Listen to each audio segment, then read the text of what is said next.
নমস্কার বন্ধুরা, আমি তুহিন রিভিউলজি চ্যানেলে আপনাদের প্রত্যেককে স্বাগত জানাই। এখন কথা বলবো সঞ্জয় লীলা ভান্সালীর ড্রিম প্রজেক্ট, যার নাম হচ্ছে হীরামান্ডি। টোটালে আছে 8টা এপিসোড। এই সিরিজটি আমি দেখে উঠলাম আজকে। তা কেমন কি লেগেছে এই সিরিজটি আজকে মূলত আপনাদের সাথে সেটাই শেয়ার করব। তা দেখুন, এই 8টা এপিসোড দেখতে খুবই টাইম লেগেছে। তার একটাই কারণ, মানে সঞ্জয় লীলা ভান্সালীর অনুযায়ী সেই কাজটা কিন্তু তিনি ডেলিভারি করতে পারেননি।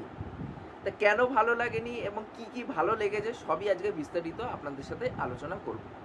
তা প্রথমে যদি আমি পজিটিভ দিক নিয়ে কথা বলি, তাই এই সিরিজের প্রথম যে পজিটিভ দিক হচ্ছে যে সঞ্জয় লীলা ভান্সালীর কিন্তু সিনেমাতে আমরা কিন্তু বরাবরই দেখেছি যেগুলো পিরিয়ড বেস কাজ হয় সেগুলোতে কিন্তু তিনি যেইভাবে কস্টিউম ডিজাইন করেন বা সেটগুলো যেইভাবে ডিজাইন করে সেগুলো কিন্তু দেখতে চমকপ্রদ লাগে এবং বিগ স্ক্রিনে দেখলে কিন্তু সেগুলো আরও ভালো লাগে।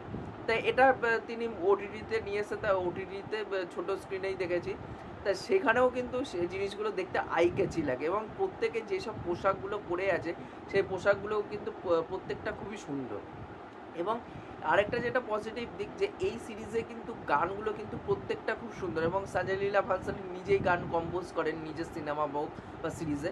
তাই এখানে তিনি করেছেন গানগুলো কম্পোজ। সেই জায়গায় দাঁড়িয়ে কিন্তু প্রত্যেকটা গান কিন্তু খুবই সুন্দর। বিশেষ করে একদম লাস্টের এপিসোডে 8 নম্বরে একটা এপিসোড আছে, সেখানে লাস্টে যে একটা গান আছে না, এই আজাদি নিয়ে, ওই গানটা কিন্তু খুব সুন্দর লাগে, মানে গুজবাম্পস দিয়ে দেবে ওই গানটা। আমার খুব ভালো লেগেছে ওই গানটা। এখানে যদি পারফরমেন্সের দিকে আসি, এখানে বলবো মনীষা কৈরালা বেস্ট পারফরমেন্স দিয়েছেন তার কেরিয়ারে।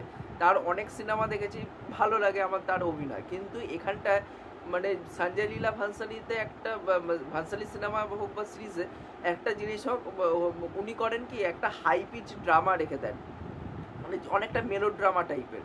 যদি আপনারা ওনার কাজ ফলো করে থাকেন, তাহলে সেই জায়গায় দাঁড়িয়ে কিন্তু সেই হাই পিচ ড্রামাটা খুব সুন্দর করে মনীষা কৈরালা এখানে ডেলিভার করেছে। এবং সেকেন্ড বেস্ট যে পারফরমেন্স দিয়েছে সেটা হচ্ছে সোনাক্ষী সিনহা কিন্তু সেইভাবে ইউটিলাইজ হয়নি। যখন ভালো ভালো ডিরেক্টরের হাতে পড়েছে তখন আমরা বুঝতে পেরেছি হ্যাঁ, তার ভালো একটা অ্যাক্টিং পোটেনশিয়াল আছে। যেরকম সঞ্জয় লীলা ভান্সালী কাজে তিনি অভিনয়টা দিয়েছেন। এবং তার আগে যেরকম এক দাহার বলে যে অ্যামাজন প্রাইমের সিরিজটি এসেছিল, ওখানেও কিন্তু তার অভিনয় দুর্দান্ত ছিল। রিমা কাকতি পরিচালনা করেছিল এবং যে একটা শো রানার ছিল ওই শোটা। এবং তার আগে কি বলে লুটেরা সিনেমাতে খুব সুন্দর করে বিক্রমাদিত্য মোটরানের সিনেমাতে কিন্তু খুব সুন্দর করে অভিনয় তিনি করেছেন লুটেরাতে। তাই এখানেও কিন্তু তার অভিনয় আমার দুর্দান্ত লেগেছে। এবং তার চরিত্রটা, বিশেষ করে খল একটা চরিত্র, তিনি কিন্তু সেই চরিত্রটা খুব সুন্দর করে ডেলিভার করেছে। এবং ইন্ডিয়াতে দুইজন এমন ডিরেক্টর আছে যারা কিন্তু নারী চরিত্রকে খুব সুন্দর করে কিন্তু স্ক্রিনে ফুটিয়ে তুলতে পারে। এক হচ্ছে মানিরত্নম স্যার, আর সেকেন্ড হচ্ছে সঞ্জয় লীলা ভান্সালী। মানিরত্নম স্যারের যদি PS1 সিনেমাটা দেখেন, যখন ওই ঐশ্বরিয়া রায়কে দেখাবে, ঐশ্বরিয়া রায় ওখানটা মূলত খল চরিত্র ছিল না, সেই জায়গায় দাঁড়িয়ে ঐশ্বরিয়া রায়ের যে বিউটিটা খুব সুন্দর করে তিনি ক্যাপচার করেছিলেন এবং সেই বিউটির মধ্যে যে শয়তানি জিনিসপত্র লুকিয়ে আছে সেটা কিন্তু খুব সুন্দর করে ওখানটা ক্যাপচার করতে পেরেছিল মানিরত্নম। তাই এখানেও কিন্তু সোনাক্ষী সিনহার মধ্যে কিন্তু সেই জিনিসটা কিন্তু তুলে ধরতে পেরেছে সঞ্জয় লীলা ভান্সালী। আমার কিন্তু তাকেও খুব দুর্দান্ত লেগেছে। এবং পার্শ্ব চরিত্রে যারা ছিল, আদিতি রায় হায়দারি, তারও কাজ আমার খুবই দুর্দান্ত লেগেছে। এবং এখানটায় যে সঞ্জয় লীলা ভান্সালীর, ওটা বোধহয় সম্ভবত ভাইজি হবে, তারও কাজ কিন্তু আমার ভালো লেগেছে। কিছু কিছু জায়গায় খারাপ, কিছু কিছু জায়গায় ভালো, বাট মূলত বেশি যেসব জায়গায় ভালো দেওয়ার কথা সেই সব জায়গায় কিন্তু ভালো পারফরমেন্স দিচ্ছে। সঞ্জিতা শেখের অভিনয়ও কিন্তু আমার খুব দুর্দান্ত লেগেছে। তার চরিত্রটাও কিন্তু খুব সুন্দর করে লেখা হয়েছে। এবং এখানটা প্রত্যেকটা চরিত্র মানে সেইভাবে না লেখা হলেও কিন্তু ক্যারেক্টারগুলো কিন্তু ভালো করে অভিনয় করতে পেরেছে এখানে যারা যারা অভিনয় করেছে। বা লাপাতার লেডিস যদি আপনারা সিনেমাটা দেখে থাকেন, ওখানে জোয়া বলে যে মেয়েটি অভিনয় করেছিল, সেও কিন্তু এখানটায় ছোট্ট চরিত্রে আছে, তাকেও ভালো লেগেছে। এবং এখানটায় ফারদিন খান বা শেখা সুমন, আধ্যায়ন সুমন, এরা কিন্তু খুবই স্ক্রিন অন টাইম কম পেয়েছে, বাট এই জন্য এদের পারফরমেন্স সেইভাবে কিন্তু ফুটে আসতে পারেনি। কিন্তু রিচা চাড্ডার অভিনয় খুবই স্বল্প পরিমাণে তাকে দেখা গেছে, তাকেও কিন্তু আমার দুর্দান্ত লেগেছে রিচা চাড্ডারে। তাই এখানটায় কিন্তু পারফরমেন্সের দিক দিয়ে প্রত্যেকেই কিন্তু খুব সুন্দর করে অভিনয় দিয়েছে, এবং এখানটায় কিন্তু গানগুলো বা সেট ডিজাইনিং সেগুলো কিন্তু খুব সুন্দর। এখানটায় ক্যামেরা ওয়ার্কের কাজ কিন্তু খুবই দুর্দান্তভাবে ফুটিয়ে তুলতে পেরেছে সঞ্জয় লীলা ভানসালী। তাই এই সিরিজটি কেন সঞ্জয় লীলা ভানসালীর বেস্ট কাজ হলো না, যদি নেগেটিভ দিকে আসি, তা নেগেটিভ দিক হচ্ছে যে প্রথম যে নেগেটিভ দিক হচ্ছে এখানে টু মেনি সাবপ্লট রাখা হয়েছে। এখানটায় এক একজনের ট্র্যাকের জন্য এক একটা সাবপ্লট তৈরি করা হয়েছে। এখানে রিভেঞ্জের অ্যাঙ্গেল রাখা হয়েছে, এখানটায় রোম্যান্টিক পার্ট রাখা হয়েছে, এখানটায় এটা যেহেতু স্বাধীনতার সংগ্রামের আগের ঘটনা দেখানো হচ্ছে, মানে ইন্ডিয়া যবে স্বাধীন হয়েছে তার আগের ঘটনা দেখানো হচ্ছে, সেই জায়গার ইংরেজদের সেই শাসন নীতিগুলো সেইগুলোও কিন্তু এখানে তুলে ধরা হয়েছে। এবার যার ফলে কী হচ্ছে, এতগুলো সাবপ্লট এখানটায় ঢুকে যাচ্ছে, কোনোটাই তিনি সেইভাবে স্ক্রিনে ফুটিয়ে তুলতে পারেননি, কারণ তিনি মূলত সিনেমা করে এসেছেন।